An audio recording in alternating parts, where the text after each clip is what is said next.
Hello guys, welcome back. आज हम पढ़ेंगे management of protein energy malnutrition at hospital. ठीक है, हॉस्पिटल के अंदर आप सबसे पहली बात है हॉस्पिटलाइजेशन की ज़रूरत किन केसेस में या किन बच्चों को पड़ेगी।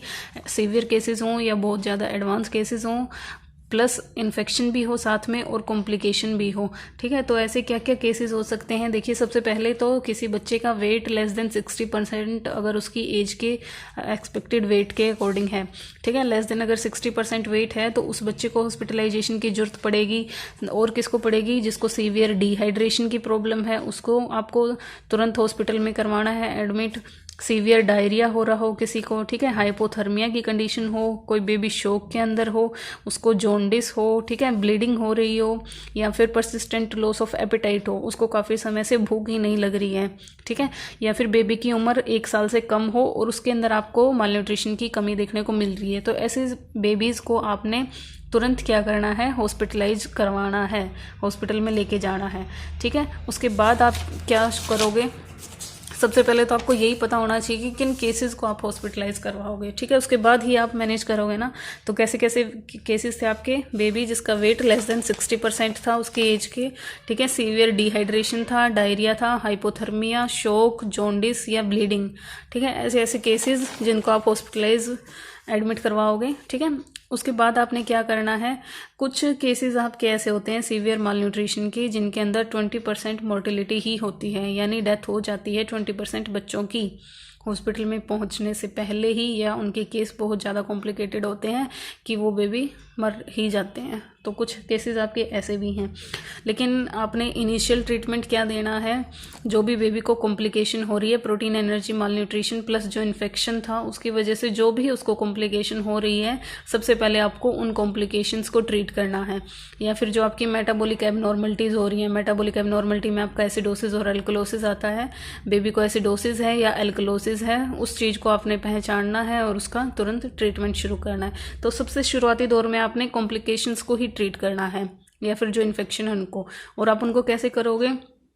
देखिए, आपने बेबी को इंटेंसिव फीडिंग प्रोवाइड करवानी है। ठीक है, या जो भी स्पेसिफिक डेफिशिएंसी है वो चीज़ आपने बेबी को प्रोवाइड करवानी है। तो इंटेंसिव फीडिंग भी आपने बेबी जैसे ही हॉस्पिटल में आता है as soon as possible, as early as possible आपने क्या करवाना है? फीडिंग की प्रोसेस शुरू करवानी है।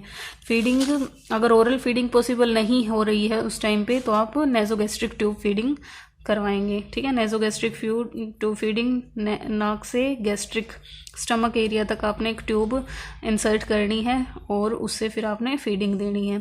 अब जो डाइट आपने प्रोवाइड करनी है बेबी को वो कैसे देनी है? फ्रीक्वेंट यानी बार बार देनी है। ठीक है, स्मॉल डाइट देनी है, थोड़ा थोड़ा करके फ्रीक्वेंट, ज़्यादा बार दे सकते हो, या फिर अकॉर्डिंग टू चाइल्ड इनटॉलरेंस, बच्चा जितना बर्दाश्त कर पाए, क्योंकि आप इतने टाइम तक उसकी बॉडी में प्रोटीन या एनर्जी की क्या थी, वो कमी थी। तो अगर तुरंत आप उसको कुछ ज़्यादा खिलाते हो और ज़्यादा अमाउंट में खिलाते हो तो बेबी बेबी की बॉडी थोड़ा रिवर्स एक्ट करेगी, वॉमिटिंग भी हो सकती है उसको तुरंत।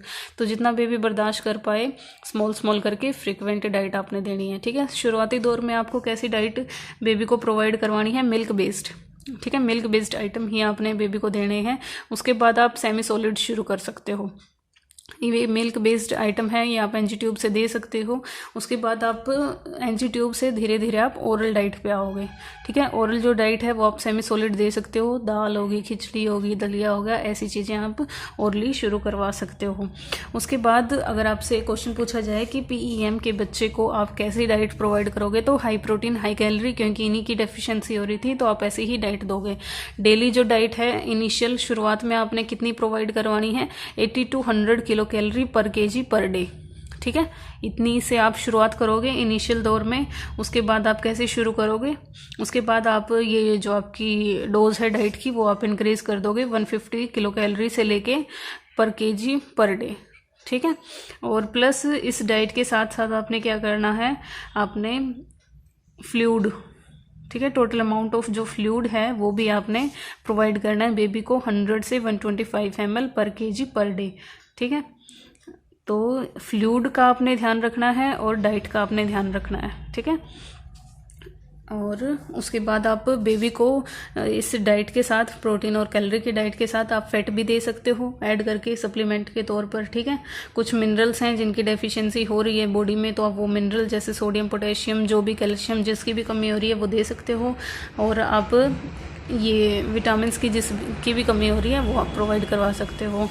उसके बाद जो एक हफ्ते का मतलब आप शुरुआती दौर में जो ये करोगे, ट्रीटमेंट शुरुआत करोगे 1 हफ्ते के अंदर अंदर, ठीक है।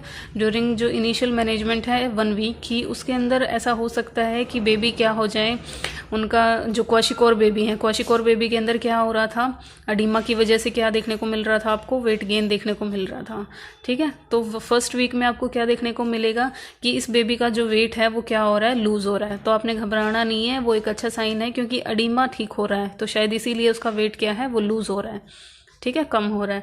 और जो मेरास्मिक चाइल्ड था उसके अंदर क्या था, ऑलरेडी क्या था, वेट लॉस था, ठीक है। तो उसके अंदर आपको क्या देखने को मिलेगा, वेट गेन देखने को मिलेगा, क्योंकि आपने डाइट शुरू करी है।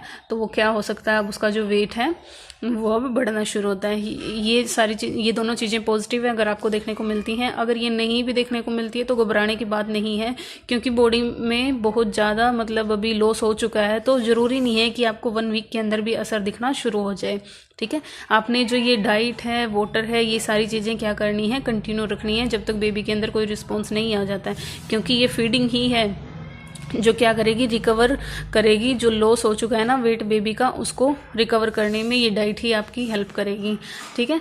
तो जो रिकवरी है आपकी वो टाइम लेती है लगभग 6 to 8 वीक्स का। तो फर्स्ट वीक में अगर आपको ये चीज़ें दिख रही हैं, क्वाशिकोर के बच्चे के अंदर वेट लॉस होता हुआ दिख रहा है और मेरास्मस के बेबी के अंदर वेट गेन होते हुए दिख रहा है, तो ये अच्छा साइन है, बेबी रिकवर कर रहा है। लेकिन उसकी रिकवरी में आपको 6 to 8 वीक भी लग सकते हैं, ठीक है।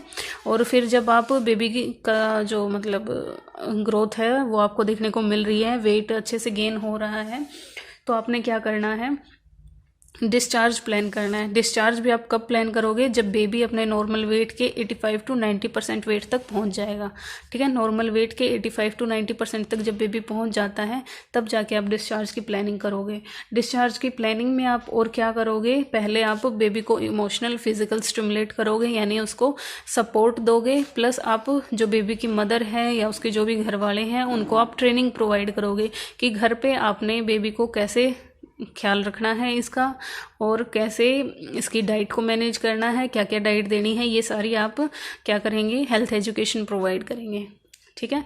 और फिर डिस्चार्ज के बाद भी आप फॉलोअप के लिए उनको बोलेंगे, ठीक है। बेबी के जो पेरेंट्स हैं चिल्ड्रन के, उनको आप बोलेंगे कि फॉलोअप यानी बीच बीच में आके वो मेडिकल चेकअप करवा लें, ठीक है, ताकि दोबारा से ना हो, ये रिलैप्स ना हो, किसी मतलब ये डिजीज़ दोबारा ना देखने को मिले। मेडिकल चेकअप के साथ साथ आप उनको ये ग्रोथ और डेवलपमेंट के लिए भी बोलेंगे, क्योंकि अगर वो हॉस्पिटल में आएंगे तो आप ग्रोथ और डेवलपमेंट को अच्छे से असेस कर पाएंगे और कंडीशन को देख के बता सकते हैं, ठीक है। प्लस इसके साथ साथ जो भी उसका इम्यूनाइजेशन शेड्यूल चल रहा है उसको भी कंटिन्यू करेंगे। अदर जो भी रूटीन केयर है बेबी की, हाइजीन है, ये सारी चीज़ें आपने मेंटेन करके रखनी है, ये सारी चीज़ें आप उनको पेरेंट्स को बताएंगे। तो ये थी आपकी मैनेजमेंट, ठीक है। हॉस्पिटल में आपने जो मैनेजमेंट करनी है बेबी की, ठीक है। 20% तो केसेस ऐसे होते हैं जिनकी डेथ हो जाती है। इनिशियल ट्रीटमेंट आप कॉम्प्लिकेशंस को ठीक करोगे पहले, फिर फीडिंग शुरू करोगे जितना जल्दी पॉसिबल होगा। ओरल नहीं शुरू हो रही है तो आप एनजी ट्यूब फीडिंग करोगे। डाइट कैसी दोगे, फ्रिक्वेंट दोगे, स्मॉल डाइट दोगे, जितना बेबी बर्दाश्त कर पाए उतनी दोगे। शुरुआती दौर में आप मिल्क से बनी प्रोडक्ट ही दोगे, फिर आप ओरली शुरुआत करोगे सेमी सॉलिड फूड की, ठीक है। हाई प्रोटीन और हाई कैलोरी डाइट देनी है। डोज आप यहाँ से देख सकते हो कितनी फ्लूइड आपने देना है बेबी को, और फिर रिकवरी का टाइम आपने बताना है पेरेंट्स को, और डिस्चार्ज की प्लानिंग कब करनी है, जब बेबी का वेट 85 to 90% तक गेन हो जाए, ठीक है। नेक्स्ट जो टॉपिक है इसका वो है complications of protein energy mall nutrition. ये हम नेक्स्ट वीडियो के अंदर पढ़ेंगे। Thank you guys.